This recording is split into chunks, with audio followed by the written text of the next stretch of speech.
Hi friends, welcome to Zeenath's world. இன்னைக்கு நம்ம சேனல்ல நம்ம ஒரு ஈஸியான சிம்பிளான ரெசிபி பார்க்க போறோம். அதுதான் breadcrumbs. இத வீட்லயே எவ்வளவு ஈஸியா பண்றதுன்னு இன்னைக்கு நான் உங்களுக்கு காமிக்க போறேன்.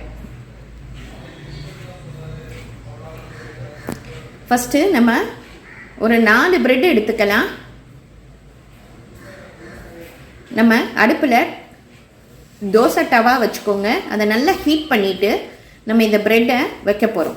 இந்த பிரெட்டை ஃபுல்லாக நம்ம நல்லா டோஸ்ட் பண்ண போகிறோம். அந்த பிரெட்டில் உள்ள ஈரத்தன்மையெல்லாம் போகிற வரைக்கும் நம்ம நல்லா டோஸ்ட் பண்ணி எடுக்கணும்.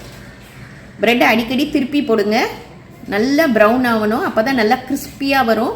பிரெட் க்ரம்ஸும் நல்லா வரும். இப்போ நம்ம அடிக்கடி அதை திருப்பி போட்டுகிட்டே இருக்கணும். அப்போ தான் 2 சைடும் நல்லா டோஸ்ட் ஆகும். இப்போ பிரெட்டு நல்லா டோஸ்ட் ஆயிடுச்சு. இப்போ நம்ம இதை ஒரு பிளேட்டில் ட்ரான்ஸ்ஃபர் பண்ணிவிட்டு ஆற விட்டுடலாம்.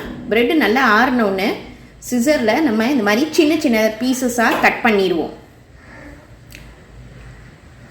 இப்போது நம்ம கட் பண்ண அந்த பீசஸை மிக்சியில் போட்டுடலாம். இப்போ இந்த மிக்சி ஜாரை ஒரு 2 நிமிஷம் சுற்ற விட்டால் போதும்.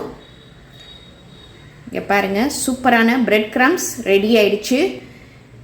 நம்ம முன்னாடிலாம் பிரெட் க்ரம்ஸு நிறைய பேர் வெளியில் தான் வாங்குவாங்க. இதை நம்ம வீட்லேயே இப்படி ஈஸியாக செஞ்சிடலாம். சிக்கன் நகெட்ஸ், கட்லெட்டுக்கெலாம் இது ரொம்ப சூப்பராக இருக்கும்.